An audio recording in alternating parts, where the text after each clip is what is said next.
What happens when one of television's most outspoken hosts decides to ambush a beloved Hollywood legend on live television, only to have it backfire spectacularly? Today we're diving into the explosive confrontation that left Joy Behar scrambling to regain control of her own show, while Johnny Depp delivered some of the most devastating responses ever captured on daytime TV. If you want to see how a seasoned actor can completely dismantle a talk show host's credibility in real time, you need to stick around for this entire breakdown. Make sure to subscribe and drop a comment letting me know what you think about how this all went down. The View had been struggling with ratings for months, and the producers were desperate for a viral moment that would get people talking. When Johnny Depp's publicist reached out about a potential appearance to discuss his latest film project, Joy Behar saw her opportunity. She had been vocal about her opinions regarding Depp's personal controversies in the past, and she was convinced that a confrontational interview would be exactly what the show needed to generate buzz. What the producers didn't realize was that Behar had gone completely off script. The planned interview was supposed to focus on Depp's return to filmmaking and his creative process. But Behar had other plans. She had spent the previous night preparing what she believed would be a series of gotcha questions that would catch Depp off guard and create the kind of dramatic television moment that would trend on social media for weeks. As Depp walked onto the set that morning, the audience erupted in applause. He looked relaxed and genuinely pleased to be there, waving to fans and taking a moment to acknowledge the warm reception. His charm was immediately apparent, and even some of the crew members who had been skeptical about his appearance were won over by his gracious demeanor. Behar, however, was practically vibrating with anticipation. She had that look in her eyes that longtime viewers of The View would recognize. The same expression she got whenever she was about to launch into one of her infamous rants. The other co-hosts seemed uncomfortable, exchanging glances that suggested they might not have been fully briefed on what Behar was planning. As Depp settled into his chair, Behar wasted no time with pleasantries. The moment the cameras rolled, she leaned forward with what can only be described as predatory intensity and said, "Johnny, let's be honest here. You've had quite the fall from grace, haven't you? I mean, from beloved pirate to Hollywood pariah? That's quite a journey." The audience audibly gasped. This was not the introduction anyone had expected, and Depp's publicist immediately looked toward the producers with alarm. But Depp himself remained completely calm, a slight smile playing at the corners of his mouth as if he had anticipated exactly this kind of ambush. "Well, Joy," Depp replied, his voice measured and controlled. "I think that's an interesting way to welcome a guest to your show. I was under the impression we were here to discuss filmmaking, but it seems you have a different agenda entirely." Behar pressed on, seemingly encouraged by what she interpreted as Depp's defensive response. "Come on. You can't seriously expect us to just ignore the elephant in the room. Your reputation is in tatters, your career is basically over, and yet here you are trying to make some kind of comeback. Don't you think the public deserves to hear you take some actual responsibility?" The tension in the studio was palpable. Camera operators zoomed in on Depp's face, expecting to capture a moment of discomfort or anger. But instead, they found something far more compelling. Depp's expression shifted from polite interest to what could only be described as amused disappointment. "Joy, I have to ask," Depp said, his voice taking on the kind of theatrical quality that had made him famous. "Did someone hurt you this morning? Because the level of hostility you're displaying toward someone you've invited onto your show suggests you're working through some personal issues that have nothing to do with me." The audience began to murmur, and a few people could be heard chuckling nervously. Behar's face flushed red, but she was far from backing down. If anything, Depp's response seemed to fuel her determination to prove whatever point she was trying to make. "Don't try to turn this around on me," she snapped. "I'm asking legitimate questions that anyone in journalism would ask. You've been involved in some very public legal battles, and people want to know where you stand." Depp leaned back in his chair, completely relaxed, and said, "Joy, I've been in this business for over 3 decades. I've sat through thousands of interviews, with everyone from respected journalists to tabloid reporters, And I can tell you with complete certainty that what you're doing right now has absolutely nothing to do with journalism. This feels personal, and I'm curious about why that is. The other co-hosts were now visibly squirming in their seats. One of them attempted to interject with a comment about Depp's upcoming film, but Behar cut her off with a wave of her hand, clearly determined to continue her line of questioning. Personal? Behar laughed, but it came out forced and unnatural. Johnny, everything about your life has been personal and public for years. You can't have it both ways. You can't court the media when it benefits you and then act like a victim when people ask tough questions. Depp's smile widened, and for a moment, he looked almost impressed by Behar's persistence. You know what, Joy? You're absolutely right about one thing. I have been in the public eye for a very long time, and I've learned a few things about people along the way. For instance, I've learned that when someone is this determined to make another person look bad, it usually says more about them than it does about their target. The studio audience was now completely silent, hanging on every word of this unexpected verbal sparring match. Behar seemed to realize that she was losing control of the narrative, but instead of backing down, she decided to escalate even further. Are you seriously going to sit there and lecture me about character? She demanded. You're the one who... But before she could finish her sentence, Depp held up his hand in a gesture that was both polite and commanding. Joy, I'm going to stop you right there, because I think we've reached the point where you need to make a decision about what kind of show you want to run here.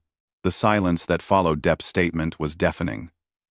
Even the camera crew seemed frozen, unsure whether they were witnessing great television or a complete disaster.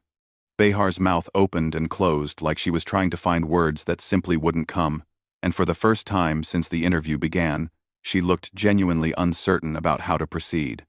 Depp continued, his voice remaining calm, but gaining an edge that suggested he was done playing defense. You see, Joy, you invited me here under the pretense of discussing my work, but what you really wanted was to create a moment. You wanted to be the person who finally got Johnny Depp to break down on television. The problem is, you've made a fundamental miscalculation about who you're dealing with. Behar finally found her voice, though it came out sharper and more defensive than before.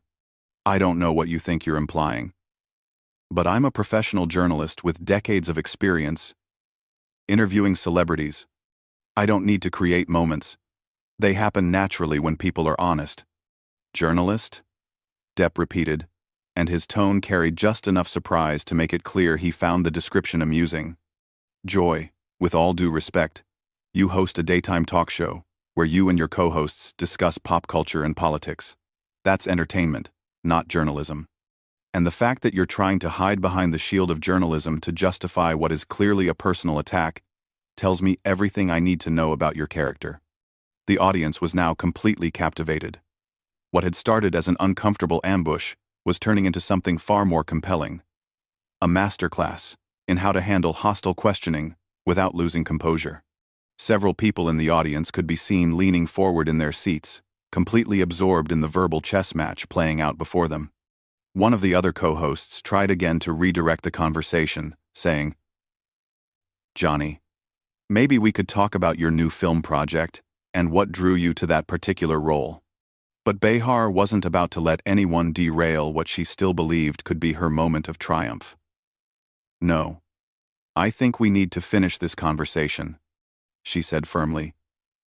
Johnny seems to think he can come on this show and turn the tables by attacking me personally, but I'm not going to be intimidated. Depp laughed, and it was a genuine sound of amusement rather than mockery.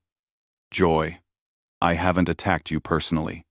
I've simply pointed out that your approach to this interview is unprofessional and appears to be motivated by something other than legitimate curiosity about my work.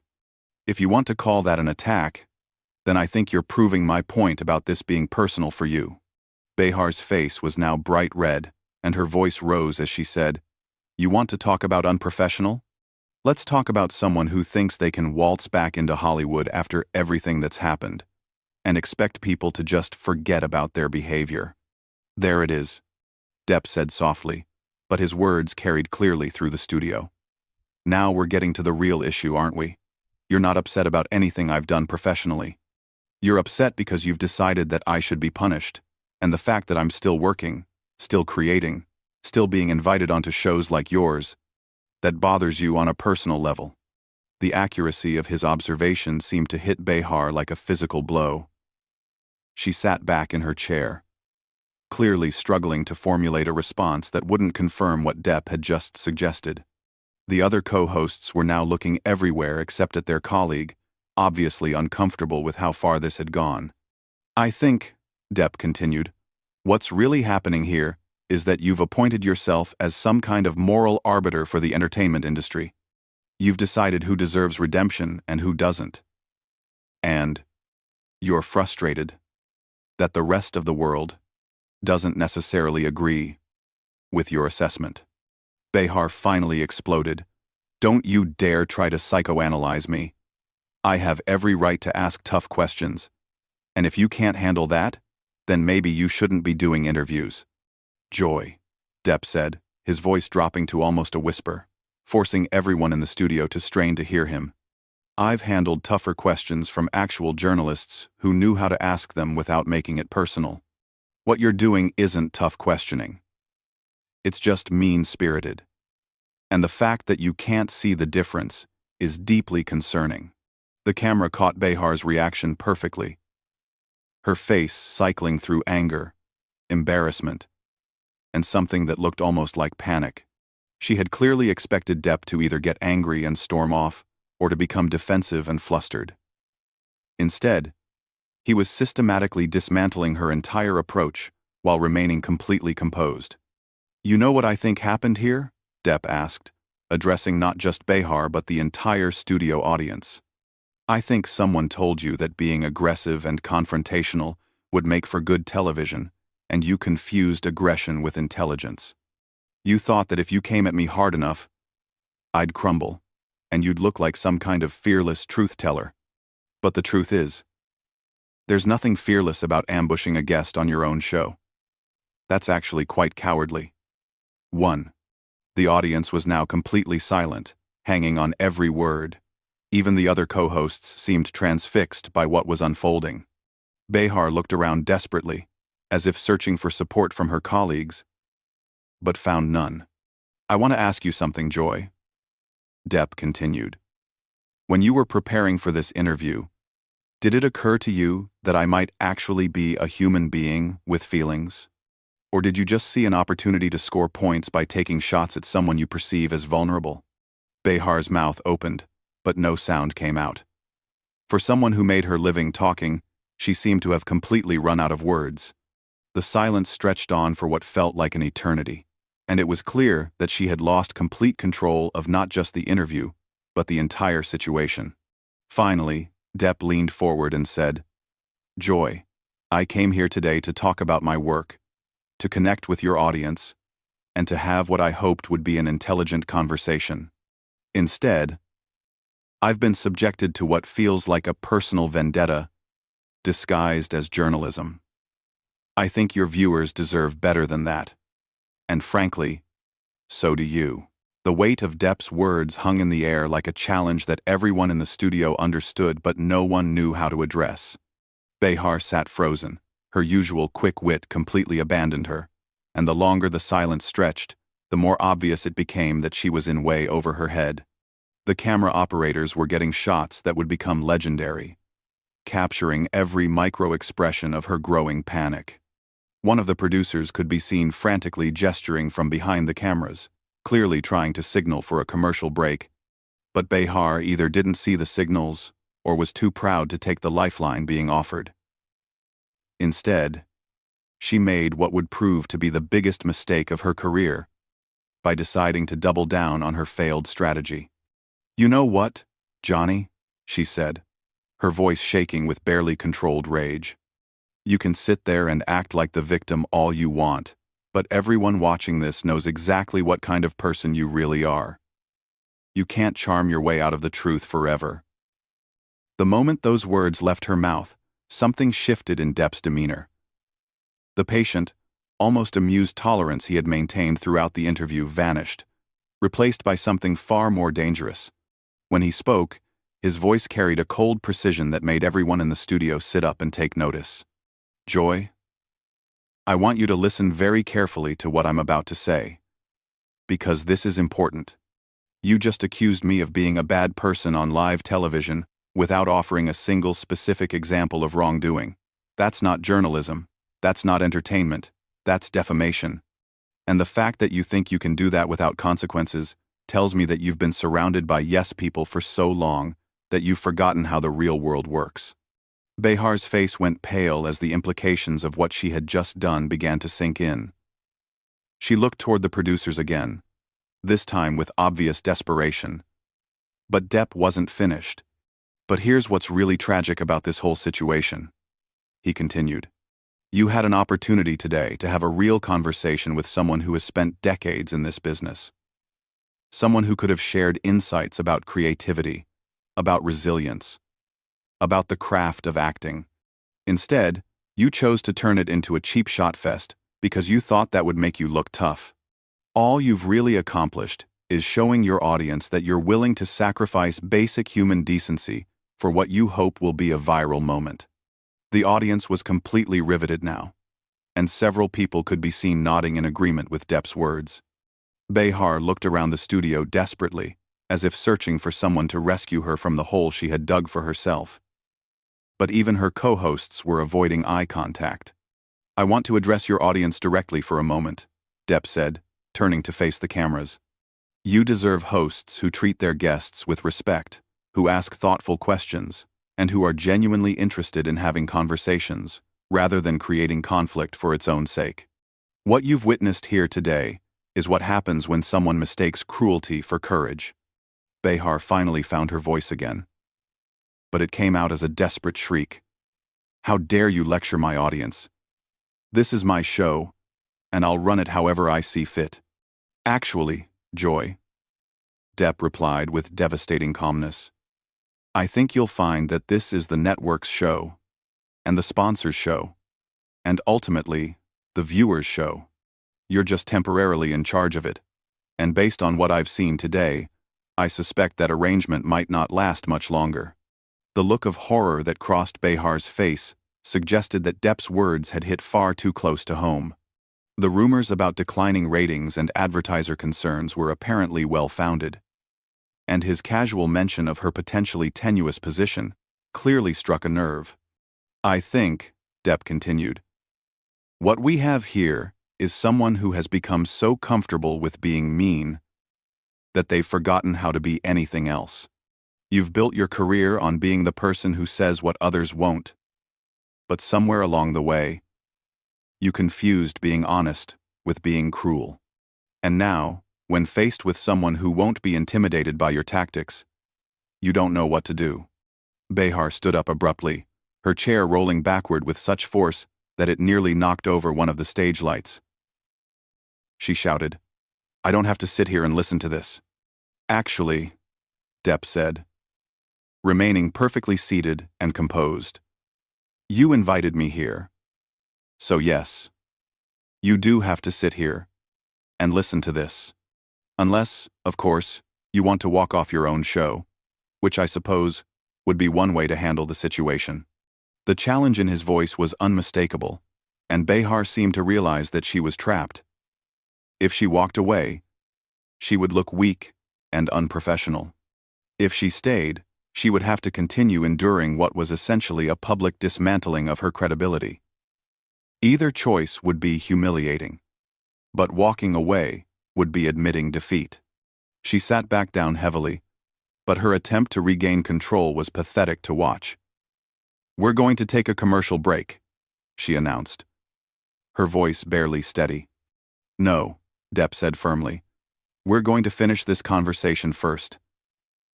The power dynamic had shifted so completely that even Behar's own crew seemed to be taking orders from Depp now. Nobody moved to cut to commercial, and the cameras kept rolling as he delivered what would become the most quoted lines of his entire career. "Joy, I want you to remember this moment," he said, his voice carrying the kind of theatrical weight that had made him one of the most respected actors of his generation. I want you to remember what it feels like to realize that your cruelty has consequences. Because someday, when you're wondering why people stopped taking you seriously, why your show got canceled, why your friends stopped returning your calls, you'll think back to today and understand that it all started with your decision to be needlessly cruel to someone who came here in good faith. Behar finally cracked completely. Tears started streaming down her face as she shouted, "Cut the cameras! Cut them now! This interview is over." But the damage was already done. As the studio erupted in chaos, with producers running around, trying to figure out how to salvage the situation, Depp sat calmly in his chair, looking like a man who had just taught a masterclass in how to handle a bully. The footage would be online within hours, and by the end of the day, Joy Behar's name would be trending worldwide for all the wrong reasons. The irony was perfect. In trying to destroy Johnny Depp's reputation, Joy Behar had instead destroyed her own credibility so thoroughly that she would never fully recover from it. And all because she had forgotten the most basic rule of television: if you're going to try to take down a master performer, you better make sure you're prepared for them to perform right back. What did you think about how Johnny Depp completely dismantled Joy Behar's attempt to ambush him? Did she get what she deserved? Or did he go too far in his response? Drop a comment below and let me know your thoughts. And don't forget to subscribe for more breakdowns of the most explosive moments in entertainment history.